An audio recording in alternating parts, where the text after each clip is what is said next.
Outside the sea god temple, the stone spirit was startled by the sudden tremors that came from within the sea realm. No matter how intense the fighting was inside, the stone spirit shouldn't have been able to feel it. The stone spirit quickly realized the tremors weren't coming from the sea realm but the sea god temple itself. Something like that has never happened before, nor should it be. What is going on? Is the sea god temple breaking down? Oi, temple spirit, what the hell is going on with you? The stone spirit cried nervously. He was bound to the sea god temple. If the sea god temple broke down, what would happen to him? Wouldn't he go down with it? The stone spirit never would have imagined that the temple spirit voluntarily ended the trial and offered up its core for Vaan to bind and become the sea god temple's master. If the stone spirit knew about it, the stone spirit would have been completely shocked. Meanwhile, Vaan stared at the big azure crystal core that had voluntarily exposed itself to him. Considering the sea god temple was practically a divine treasure created by a sea god and was incredibly ancient, it wasn't too surprising to find out that it was sentient. At the very least, it recognized the boundless sea and sky aura. What should I do with this? Destroy it? Vaan rubbed his chin as he stared at the giant core thoughtfully. The entire sea god temple shivered nervously at his nonchalant comment. If it were human, it would have been sweating like no tomorrow. Vaan softly chuckled and decided not to tease it any further. He quickly summoned a drop of his spirit-infused blood essence and merged it into the giant azure core. It was the standard blood-binding method of energy cultivation. Ding! You have formed a spiritual connection with the sea god temple. The sea god temple spirit has recognized you as its new owner.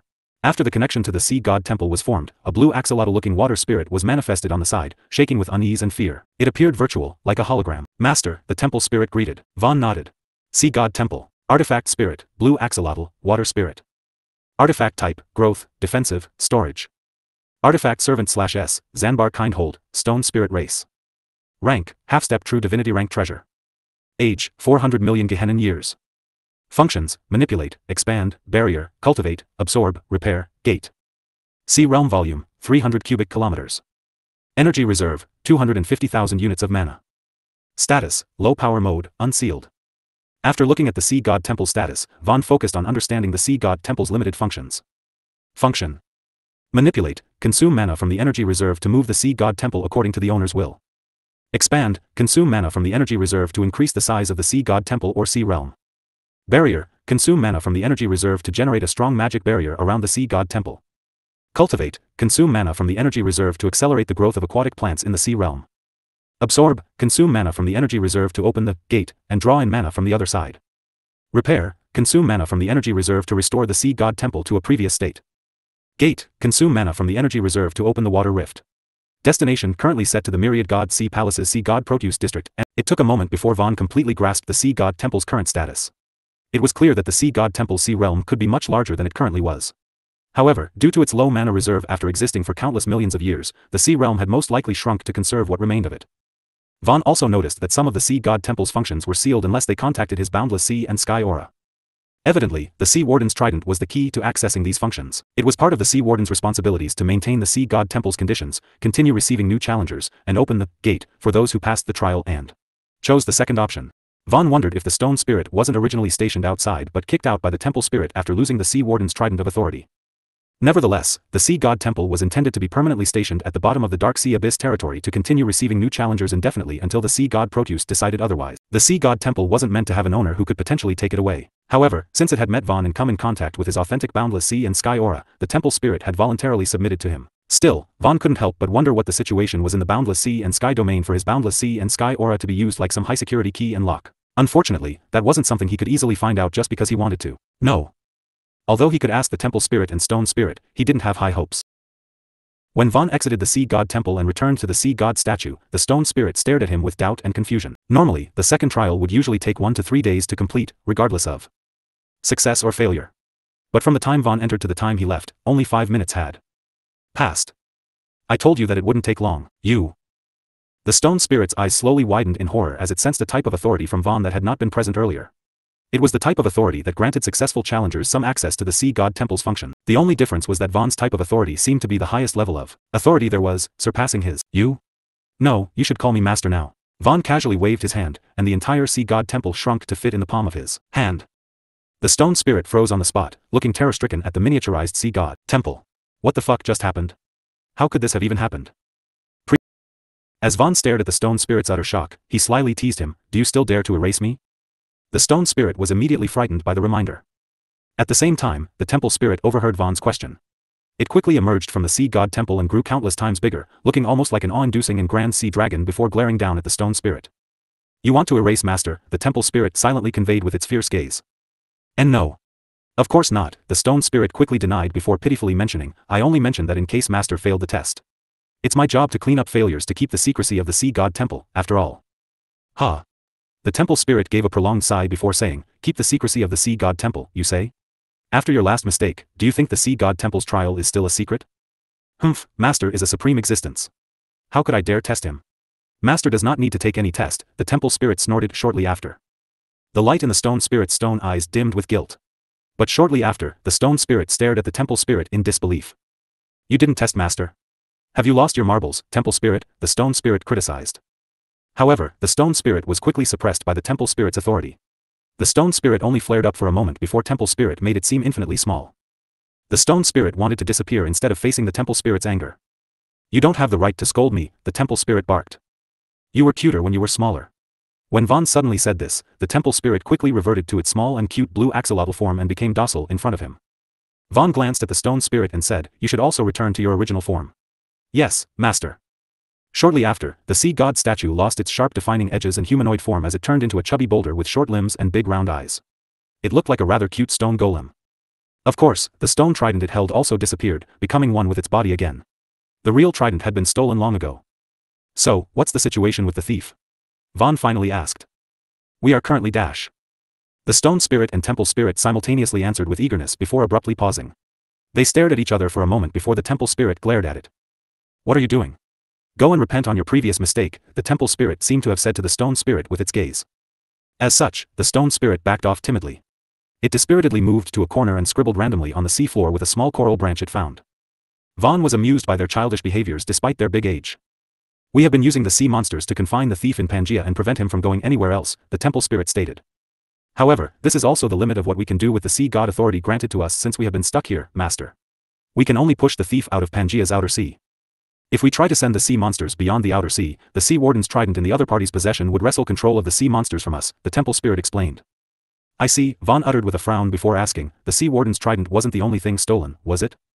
That's right, Master, the temple spirit admitted before saying, the thief also took the star ocean map of the 9 seas and, if the thief had used the water rifts recorded in the star ocean map to escape to other seas, it would have been impossible to track the thief, and hopes of recovering the sea warden's trident would be lost forever. Fortunately, now we have you, Master.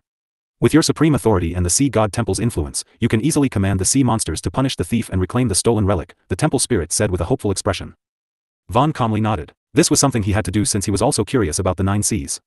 He wanted to know where the other 8 seas were. As for the sea warden's trident, that was also something he had to recover. The boundless sea and sky aura within it was originally part of his power. How could he let others use it against him? Master, will you enter the myriad sea god palace to cultivate? The temple spirit asked. Not now, but in the future. I have too many things to deal with in my home world right now, including the threat posed by the civilization in possession of the sea warden's trident. Since the topic of the myriad sea god palace was brought up, Vaan shortly asked, will there be any implications if I open the gate to fill up the sea god temple's energy reserve? Not at all, Master, the temple spirit cutely shook its head and said, sea god Proteus had set up several of these sea god temples across the eternal dark heaven sector to recruit potential disciples while looking for the boundless sea and sky lord. Each of these sea god temples requires a lot of mana to operate and maintain. As such, we would periodically open the gate to restore the sea god temple's energy reserve to a stable level. However, we haven't been able to do so after losing the sea warden's trident around 1 million years ago. You might attract slight attention from opening the gate now after all these years, but it wouldn't be anything worthy of investigating.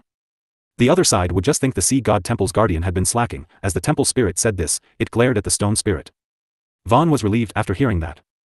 If he couldn't restore the sea god temple's energy level due to the danger he might incur, he would not be able to utilize the sea god temple to its full potential.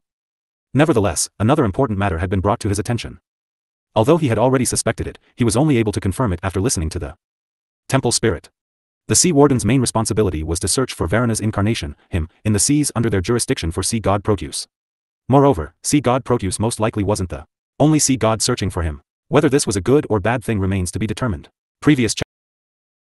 Although Varana's origin laws allowed the boundless sea and sky domain to exist eternally, Vaan did not doubt that Varana's long absence had brought it endless issues. The Lord of Chaos might have looked after the boundless sea and sky domain, but he still believed it wouldn't be as stable as it once was. Perhaps the inhabitants of the boundless sea and sky domain were no longer united and had been divided into countless smaller factions that served their interests. Sea god Proteus could be one of the sea gods looking for him in hopes of restoring the boundless sea and sky domain to its past glory. Or, sea god Proteus could also be one of the beings looking to kill him. Given Varana's boundless sea and sky aura had spread to the point that other beings could utilize it, Vaan wouldn't be surprised if it gave birth to ambitious beings who were trying to gather the scattered aura and become the new lord of the boundless seas and skies. After all, sentient beings had free will and didn't necessarily respect their original creators. In fact, they can be very selfish. As such, the myriad sea god palace could be the most dangerous place for Vaan to visit. That said, the most dangerous place could also become the safest place to hide under the right conditions. If he could find a way to blend in, his cultivation to the true god level could become smooth. Do you know if there are others like me? Of course, the temple spirit answered without hesitation, saying, I heard the myriad sea god palace has several dozen noble beings like you, master. While it is extremely rare, it isn't unprecedented for some beings within the boundless sea and sky domain to be born with the aura of the boundless sea and sky lord. I heard these noble beings are all considered royalties and are heavily nurtured by the myriad sea god palace. However, I've also heard that although they are all born with the boundless sea and sky aura, it is very faint and requires intensive cultivation just to strengthen and control, unlike yours, which is very clear and stable, master. If I have to compare your auras just based on my limited knowledge and feelings, would say your aura is at least 100 times stronger than the other noble beings. You're like the true chosen son of the sea and sky, the temple spirit said honestly. In truth, the temple spirit wanted to say that Vaan seemed like the reincarnation of the boundless sea and sky lord. However, impersonating or even indirectly implying such a status was greatly taboo in chaos. A bloody disaster would always descend wherever such instances occurred. As such, the temple spirit didn't dare mention it. After Vaan inquired a bit more, he gradually understood the situation in the myriad sea god palace and why the myriad sea god palace placed such great importance on nurturing beings blessed with the boundless sea and sky aura. It was because only such noble beings could increase the quantity of the boundless sea and sky aura and had the qualifications to become the new boundless sea and sky lord. Vaan didn't expect to learn that the boundless sea and sky aura could increase in quantity without the original boundless sea and sky lord, even if they were only minuscule amounts. If he could collect all of it, wouldn't his boundless sea and sky aura be even stronger than his peak first life? He was quite curious how these noble beings were able to be born with his boundless sea and sky aura. Were their parents under the influence of boundless sea and sky aura? Or was the boundless sea and sky aura where they were born? Nevertheless, Vaan almost wanted to thank every one of these noble beings. They were practically growing his aura for him. He wouldn't be easily targeted by those with ill intentions or enmity toward the Lord of the boundless seas and skies. When Vaan opened the gate to refill the sea god temple's energy reserve with absorb, he was immediately stunned by the powerful surge of mana. It was 1,000,000 years worth of mana wanting to break out after accumulating over time for so long. The sea god temple's energy reserve instantly jumped up to 2,000,000 units of mana, a nearly tenfold increase, and continued to rise with incredible momentum. The sea realm was quickly filled with pure mana and started to expand to its former size. Under the nourishment of pure mana from the myriad sea god palace, its space tripled within mere minutes. Vaan anticipated that the mana from a holy land-like place would be incredible, but he still underestimated it. Compared to the myriad sea god palace, Gehenna's mana was like a cheap penny covered in shit. People wouldn't want to take it. Even if they did, they definitely wouldn't smell it. Catching a glimpse of the myriad sea god palace's wealth of pure mana made Vaan understand what it truly meant to come from a poor background. He may not even need to hide in the myriad sea god palace because powerful divine beings wouldn't want to visit such lowly places like Gehenna or the entire Skymagia star kingdom, for that matter. Such places that struggled to produce even a single divine king were hardly worth their time. Eventually, the sea god temple's energy reserve reached 10,000,000 units of pure mana before Vaan closed the gate. The sea realm had also expanded over 100 times its original size during this time. If not, the sea god temple's energy reserve would have hit 10,000,000 units of pure mana much sooner. Now, the sea realm looked like a place that could rear some sea monsters. After letting the stone spirit inside the sea god temple, Vaan reduced its size and allowed the temple spirit to control it to follow him like a protection drone, always staying within 2 meters of him. On the way back to Pangaea's outer sea, countless sea monsters in the Dark Sea Abyss territory sent Vaan off with reluctant respect and worship. They hoped he would visit them again, which he intended to. He had great plans for the Dark Sea Abyss territory. When Vaan returned through the underwater dimensional crack, he was quickly greeted by a black-purplish fighting dolphin that had been inflated like a pufferfish. Ah, welcome back, my lord. Vaan stared at Jamal speechlessly. He had only left Pangaea for a short while, but Jamal had already stuffed himself into an unrecognizable state. Black Rose Empire. At roughly 150 kilometers northwest of Sun Peak City, a group of 20 blue-skinned celestials appeared in the sky, hidden above the white ocean of clouds. If one had a closer look, the blue-skinned celestials were actually moving around on solid clouds. This particular cloud region did not possess the usual properties of clouds. It wasn't the only of its kind but one of several remnants of the lost Etherian civilization, which the celestials had found when they first occupied Pangaea. After countless moons, the remnants of the Etherian civilization had been completely absorbed by the celestial kingdom. The blue-skinned celestials used the floating cloud fortress of the Etherians to spy on the Sun Peak City's development. We have already been observing them for many days now. High Command is being too wary of this land-dweller country. Besides the Great Devil Slayer, who might pose a bit of a threat, the rest of the land-dwellers aren't even worthy of our concern. That's true. They don't have a single person comparable to the Divine Origin Realm.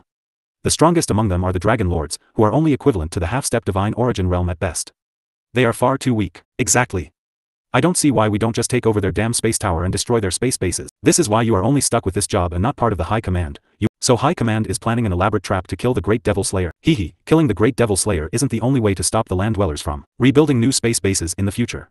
Capturing the space tower is only a means to attract attention. As the blue-skinned Celestials had a full-blown discussion, many of them were suddenly startled by the subtle insinuation of genocide. Gulp. Hold on a minute, the High Command is planning to wipe out the land dwellers. That's crazy. No matter how inferior the land dwellers are, they still share human origins like us. Since the land dwellers are no longer satisfied with the land, we have no other choice but to destroy them utterly and thoroughly. Such sacrifices are necessary for the survival of our kind. But what? Doomsday must be prevented at all costs. Don't forget your history lesson. You haven't forgotten what happened to Celeste, Obos, Kruna, Mipso, Solreitis, and Lundion, have you? Do you want Pangaea to be next? Pangaea is all we have now. The painful past of the Celestial Kingdom is something that has been ingrained into every Celestial. Of course, I have not forgotten about them. However, you speak as if Gehenna doesn't exist. The moment Gehenna was mentioned, half of the group immediately glanced at the naive speaker and snickered with disdain. If Gehenna were so easy to conquer, the Celestial Kingdom have already done it. However, the truth was that they still hadn't even found out how the holy war between Pangaea and Gehenna abruptly ended. Even so, Thanatos' sole existence was enough to make the Celestial Kingdom think twice before invading Gehenna. You can only consider Gehenna because you don't understand the terror of Gehenna's realm lord. Our Celestial Kingdom has sent people to investigate the strength of Gehenna in the past. The result they brought back was never offend Thanatos. Why is that? Because Thanatos alone can wipe out our Celestial Kingdom's army if we send it into Gehenna. The naive speaker immediately felt a chill run down his spine. He quickly understood why Thanatos was to be feared. Even if the Celestial Kingdom sent Divine Star Realm experts after Thanatos, they would only end up getting exhausted to death before they could reach the person, since they would have no army of their own to fight the endless hordes of demons and undead. Divine Star Realm experts might be very strong, but their source of power wasn't endless. I'm sending the latest report to High Command. The other blue-skinned Celestials glanced at the Cloud Fortress leader's frozen hand with surprise before looking up. What's the matter? They asked. High Command has received intel of the Great Devil Slayer's last traces in the Western Sea and has given us the green to take action in 3 hours. When everyone heard the Cloud Fortress leader say this, their eyes immediately lit up with excitement and anticipation. Finally. After sitting around, watching the land dwellers for so many days, we can finally take action and relieve our boredom. The Cloud Fortress leader's solemn gaze swept over his subordinates before he said, although the land dwellers are weak, our mission requires us to attract all of the enemy's attention. In the event that our enemy's strength is actually much higher than we have thought, then this operation is no different from a suicide mission. I also want you all to treat it as such. Be prepared to die. We will be the spark that lights the flames of war between the Celestial Kingdom and the UN. Yes, sir, the Blueskins. Unbeknownst to them, Fourth Dream had been lurking in the area with her invisibility spell, eavesdropping on their group discussion. As a result, Sunpeak City secretly entered high alert, followed by Blackthorn City, the rest of the Black Rose Empire, and then the rest of the UN. Within a single hour, the Red Dragon Clan and Great House of Caelestis tirelessly travel with their spatial abilities to pass the information around to other members of the UN. Lady Fourth Dream, are you certain the Celestial Kingdom will attack us in another 2 hours? Even though she had already instructed every border city to strengthen its defenses, she still had to hear the news from Fourth Dream in person. After all, the Celestial Kingdom's plan was not a small matter. Once the Celestial Kingdom launched its attack, it would most likely be very swift and destructive. Military might. I am certain that was what I overheard them saying. Henrietta was silent for a moment before asking, what did you make of the Celestials? Strength on that Cloud Fortress 150 km. Most of their strength ranged between 3rd stage Divine Warrior to 7th stage Divine Warrior, 1st stage Divine Knight. Within the City Lord's manor, a depressive and suffocating atmosphere immediately filled the room. Of the Heaven Reacher. After all, if the Celestials figured out how to use the Heaven Reacher, forget about sending people to space, they could use the Heaven Reacher to shoot down the space station. Battle Fortress mode. At once, Lady Henrietta, the Red Dragons outside the City Lord's manor immediately heeded Henrietta's instruction, and departed. Has anyone been able to contact Vaan? What about Lady Hecate? No one has been able to contact Lord Vaan since he entered the Western Sea. Lady Hecate is currently in a life or death retreat to advance to rank 7 Divine Being. Until she succeeds or fails, no one will be able to contact her. However, I have already sent 7th Dream to seek help from the Dream Dust territory. Even so, it will take time for reinforcement to arrive. Objectively. Henrietta's mind spun for alternative solution. If there were no other choice, she would have to rely on her master to deter the Celestial Kingdom's independent force. However, that should be a last resort. Moreover, she still had to figure out how to defend against the Celestial Kingdom's 3 armies that plan to attack their borders. Recently, the situation in Gehenna has been rather strange. The Great Devils seem to obey Vaan now. Henrietta suddenly recalled. We should use the dimensional cracks to seek help from Wolf God Domain and Evernight territory. Their reinforcements will arrive much faster than the Dream Dust territory. Great Rathalos Empire, Imperial Capital. Lord Keeman, this is too abrupt. Abrupt. What do you mean the Celestial Kingdom will attack the UN in a few hours? Why are we suddenly getting attacked by these Celestials? Do you know how strong they are? I don't have time to explain the details to you, Emperor Varen. Just know that the Celestial Kingdom will be the biggest we have ever faced, and you have to prepare for it immediately. Someone else will answer your doubts. After delivering the message, Keeman immediately prepared to leave despite Emperor Varen's confusion. Where are you going now, Lord Keeman? Since I am already here, I need to go seek help from the Evernight territory. The vampires will be your country's best hope of resisting the Celestial Kingdom's eastern army. Right after dropping that statement, Keeman immediately took off for the Crimson Light Zone connecting to Gehenna. The Evernight territory's Valdegold City was just on the other side. I understand, Keeman acknowledged before saying, however, this is an emergency. I must meet the vampire lords and request reinforcements to combat a great threat in Pangaea. As Keeman said this, he couldn't help but feel astonished after noticing the great changes in Valdegold City. What was going on with Valdegold City? Do you think you can meet our vampire lords just because you want to? Who do you think you are? Keeman frowned before replying in a low tone, look, buddy. I don't have time for this. I am Keeman, the 7th Dragon Lord of the Red Dragon Clan. I directly serve the Supreme Leader, Lord Vaan. If you know what is good for you, you will stop delaying my business. Otherwise, if Lord Vaan's home fails to receive timely reinforcements because of you, you will be held accountable. However, he already noticed the vampiric guard's expression stiffen the moment he mentioned Lord Vaan's name. You directly serve the Heavenly Devil? Why didn't you just say so at the start? Shortly after handing his on-site duties over to other sentries, the vampiric guard quickly led Keeman into the city. Despite Keeman's confusion over the unfamiliar term, Heavenly Devil, when they passed through a small outskirt market full of blood vendors, Keeman noticed the vampiric guard's thirst and craving. Do you vampires really like drinking human blood that much? Of course. You red dragons just don't understand how tasty human blood is, but is it tasty because it's blood, or is it tasty because it has life in it? Naturally, it's because of life. Human lives just burn more brightly than other species. Is that so? But isn't there much more life in semen? Why don't you vampires just suck dicks instead? The vampiric guard fell silent. It was unknown what he was thinking, but he appeared both enlightened and angry at Keeman's ridiculous thought. By the way, if the Heavenly Devil's home is in danger, why do you need to seek out the vampire lords? The vampiric guard changed the topic, asking, can't you look for the Heavenly Devil directly? Lord Vaan is a busy man. It's hard to keep track of where Lord Vaan is, so I can only ask the vampire lords for help while praying Lord Vaan hears of the situation and returns quickly. But the Heavenly Devil is currently residing in his floating castle? What? A short 10 minutes later, Valefor found out about Pangaea's situation from Keeman. When he did, Vaan, who was currently in the Southwestern Sea, also found out due to their spiritual connection. However, Vaan did not rush back to the Black Rose Empire. He didn't need to be there since he could just send Valefor there. After all, they were one and the same person. Valefor being there was the same as him being there. If he wanted to, he could even take over control of Valefor's body. Nevertheless, he had another role to play in the Boundless Sea. The Celestial Kingdom wouldn't be able to focus on attacking the UN if its own home was on fire. The Celestials wouldn't be able to ignore the sea monsters entering the inner sea. In the southwestern outer sea, Vaan spread out his boundless sea and sky aura. Moments later, the black seawater stirred, and gargantuan kings and emperors of the deep sea arrived one after the other, each with their army of minions or kins. Despite their enormity, the rulers of the local sea region acknowledged Vaan and paid their respects as if he were above them. Summon your friends. Spread the word that I want the Celestial Kingdom's bases in the 9 seas to be found and troubled, Vaan willed. The gargantuan kings and emperors of the deep sea seemingly acknowledged Vaan's command with their heads lowered. Master, the conflict between the inner sea and outer sea has been going on for years. So long as the Sea Warden's trident remains in the enemy's hands, the sea monster will soon forget your command when they enter the inner sea, the temple spirit reminded. Then, we will deal with the ocean master and reclaim the Sea Warden's trident first, Vaan coolly replied, adding, the Celestial Kingdom has borrowed it for long enough. It's about time we take it back. What do you think? I think so too, Master, the temple spirit answered, feeling excited alongside the stone spirit. They finally had the chance to recover the Sea Warden's trident and wash away their shame. Southern Sea. At the border of the inner sea and outer sea, blood mixed with seawater as the conflict between celestials and sea monsters persistently raged on for years. Sometimes, there would be all-out wars. At other times, they would have small skirmishes. Today, the celestials experienced their first unscheduled all-out war in years. The sea monsters' sudden aggression pushed them into high alert. Bam!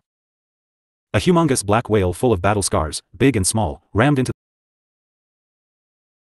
the silvery metal wall with gargantuan force, causing a seismic tremor to run along the crack-filled rocky ocean floor like a powerful pulse. At the same time, high-tech hydro turrets on top of the long silver wall fired back at the agitated sea monsters indiscriminately.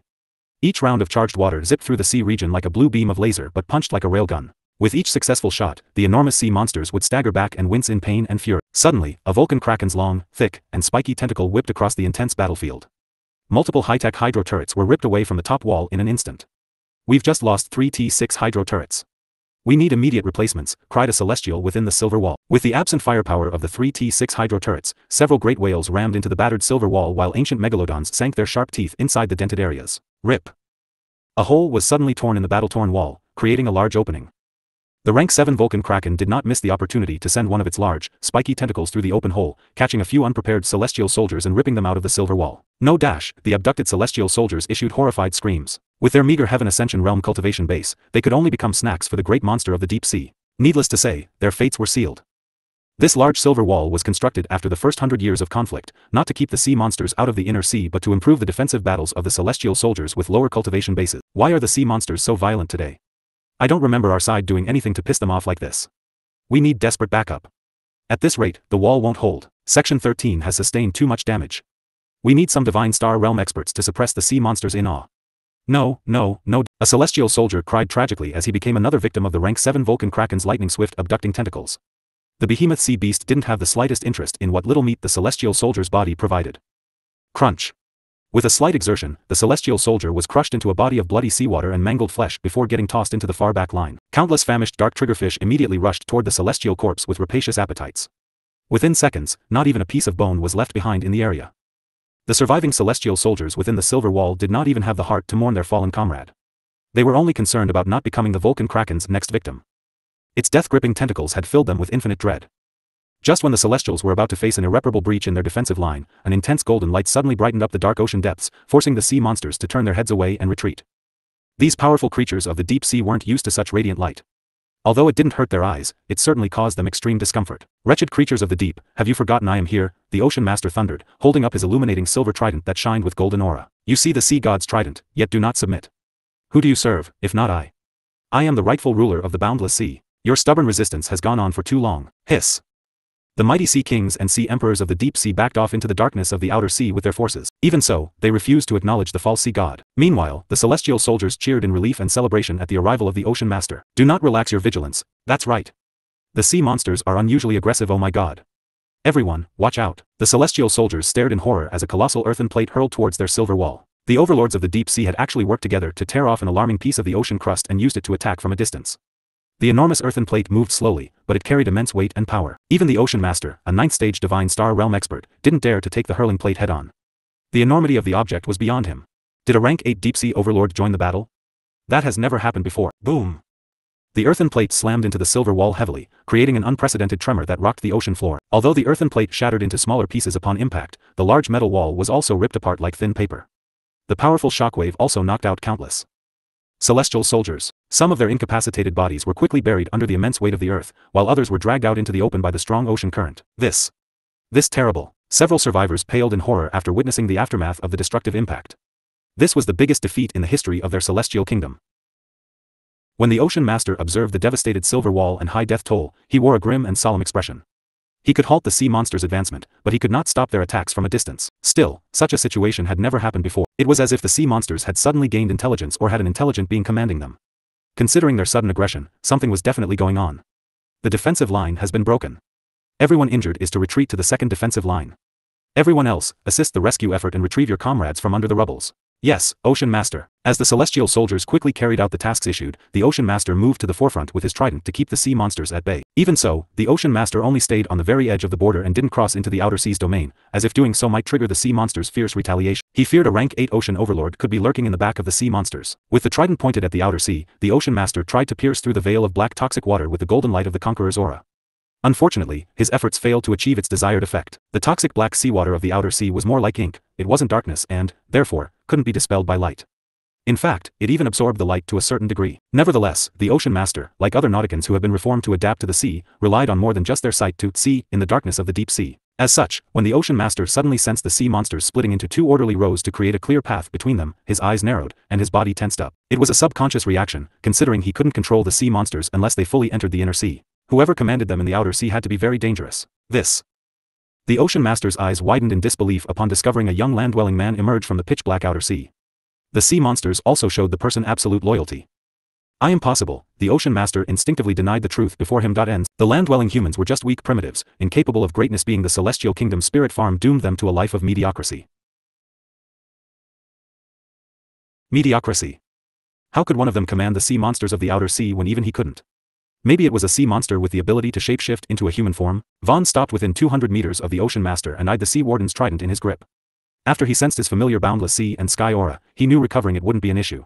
He could feel the boundless sea and sky aura's desire to return to him due to the stronger resonance now that he was closer to the source. The boundless sea and sky aura in him and the one inside the Sea Warden's trident were calling out to each other. Who are you? What do you want? The Ocean Master interrogated, pulling the trident closer to himself. While he could see that Vaan wasn't a rank 8 entity, it didn't stop him from feeling wary. You have something that belongs to me. It's time that you return what your ancestors have stolen from the Sea God Temple. You want my trident? You must be dreaming. Do you think I will just hand it over obediently? The Ocean Master glared at Vaan fiercely with ruthless killing intent. He realized Vaan might be someone from the Sea God Temple, here to reclaim its lost treasure. However, that was something he absolutely couldn't allow to happen. Although many Celestials have come to acknowledge the first-generation Ocean Master's mistake, no one could undo the sin of their ancestor.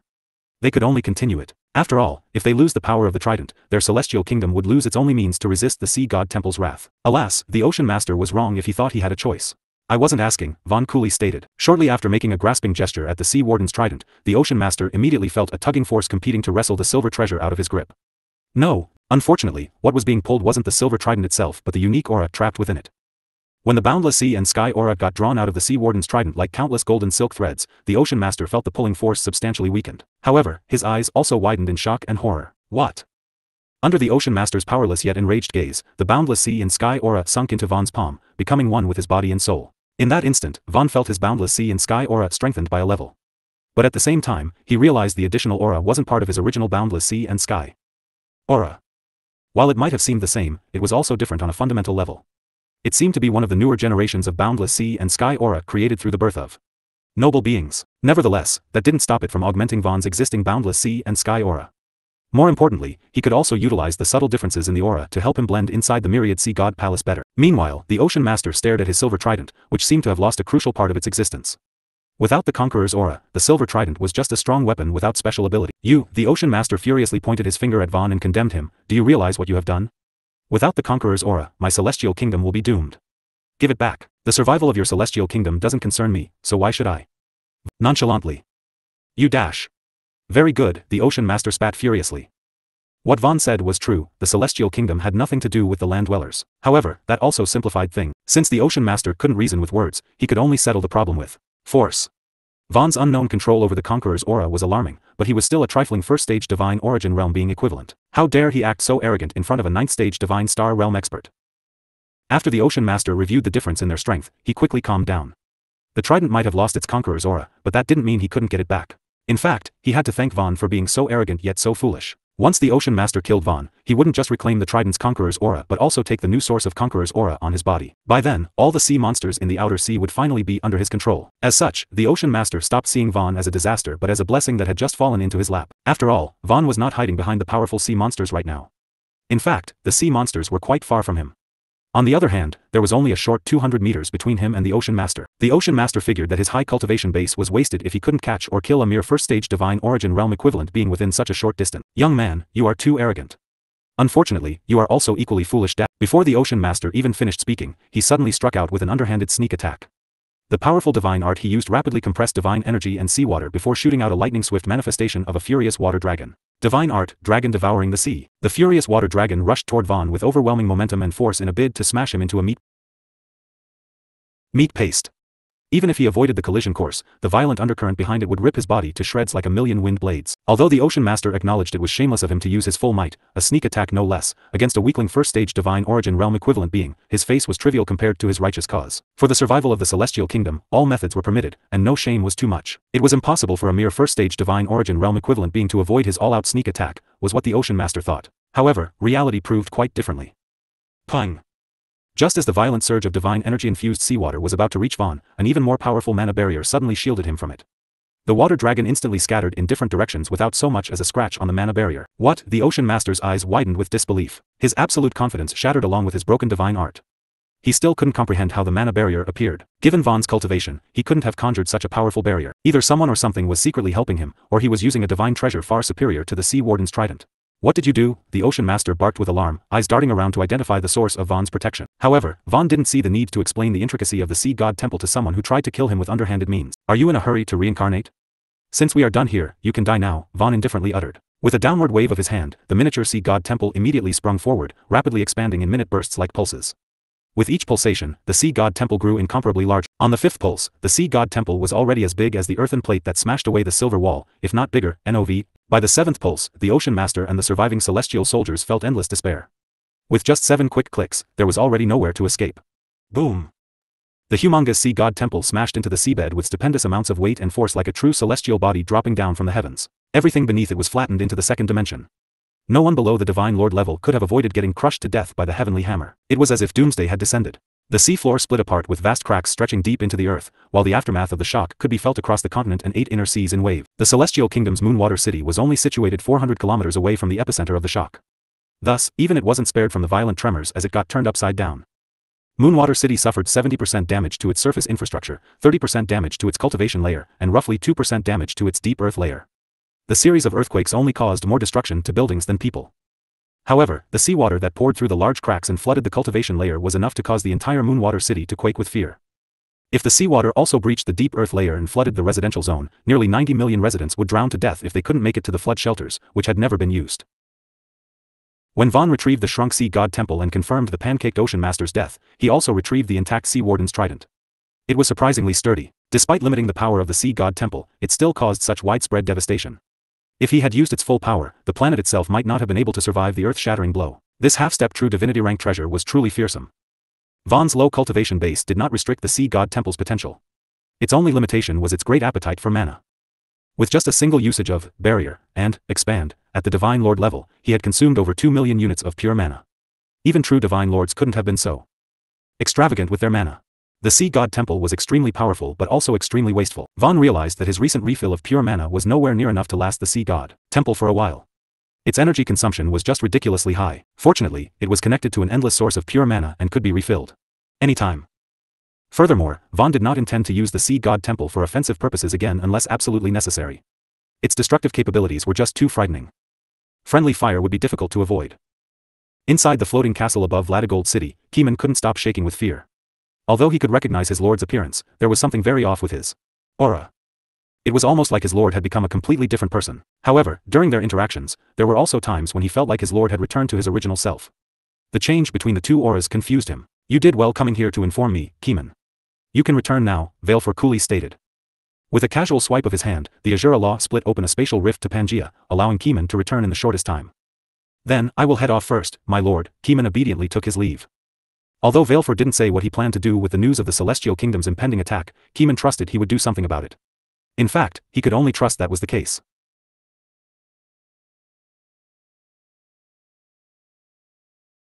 Case. Valefor's terrifying aura compelled him to avoid asking useless questions and wasting his time. After Keeman left through the spatial rift, Valefor's eyes beamed with interest and the Celestial Kingdom, huh?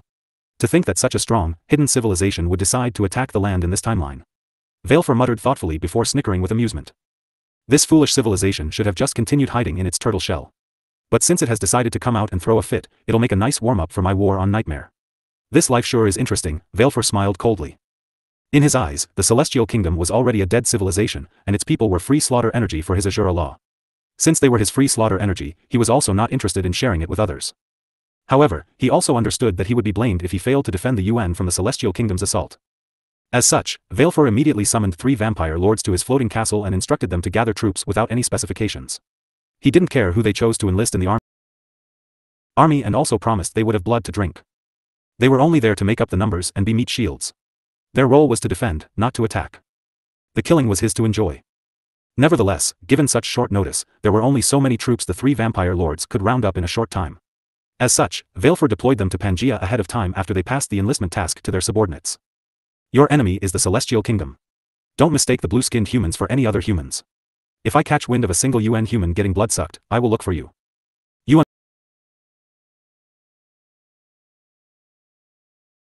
You understood, Heavenly Devil."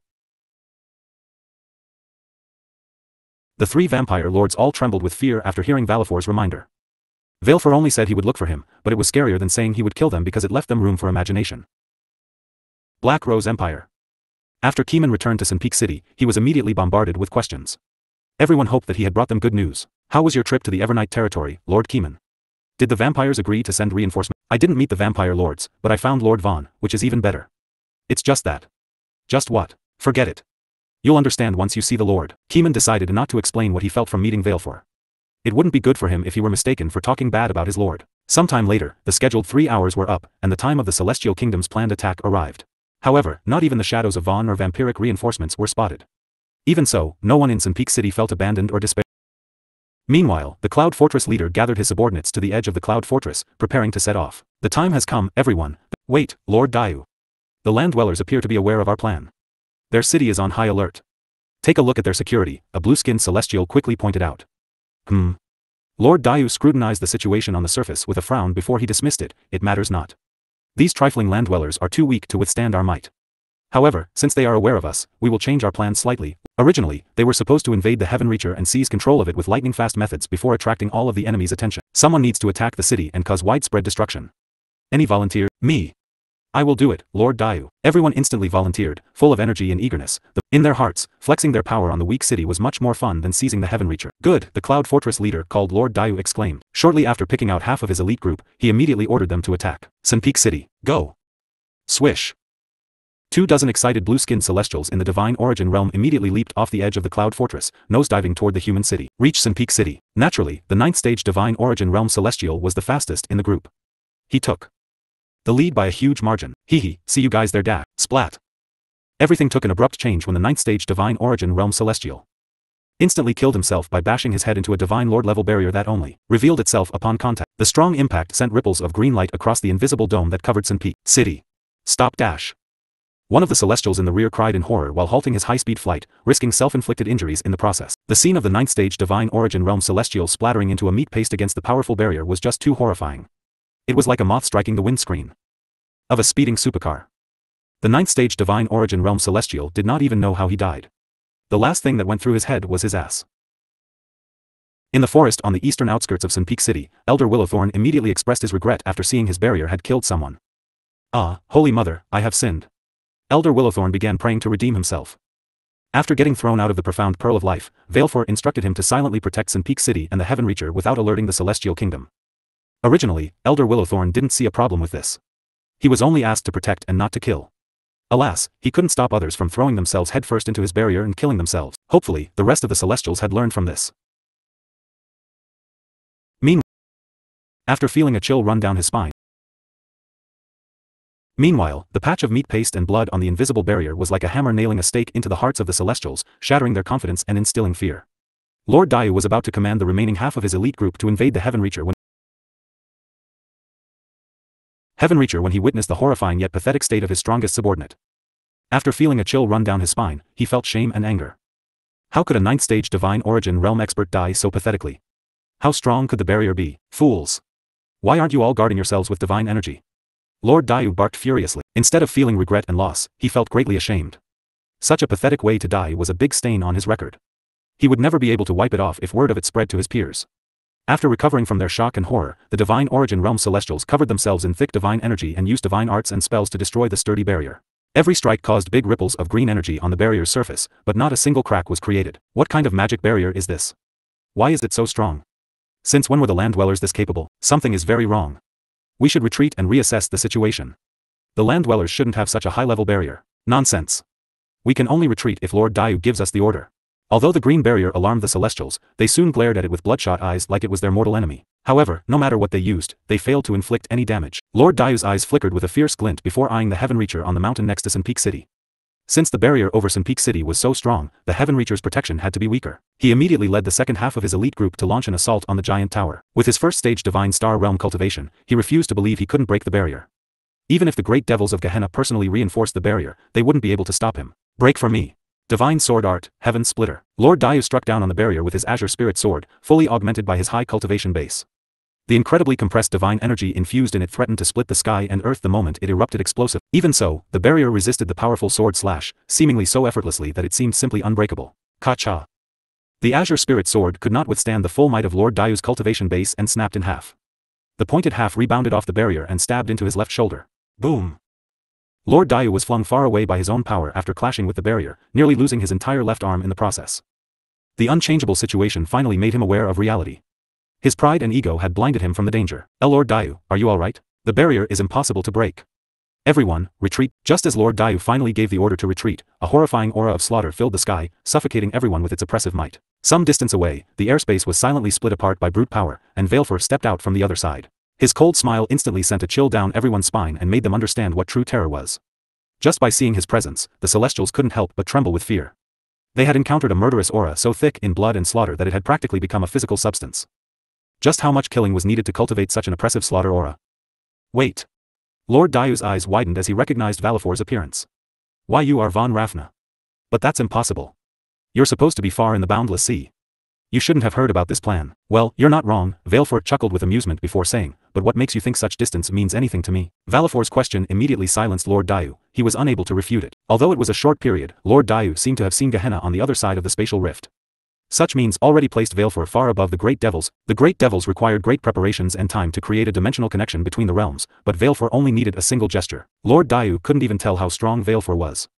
However, he knew this killing star was definitely stronger than him. Only the Ocean Master might be able to match this person. No. Even the Ocean Master seemed inferior to this person. This is bad, very bad. Our information was completely wrong. Von Rafna's strength is far beyond our imagination. I must warn the 3 cities about this. Lord Daiyu thought aloud. However, just as Lord Daiyu retreated and took a spirit communication device, a soft breeze swept past him before he realized his entire arm had gone missing. Blood sprayed out of the open wound as the pain registered in his brain. Ah! Lord Daiyu clutched his shoulder painfully. Meanwhile, Valefor remained in the same spot, having never seemingly moved. However, Valefor held Lord Daiu's missing arm, which still gripped the spirit communication device. What did you plan to do with this? Valefor smiled slyly.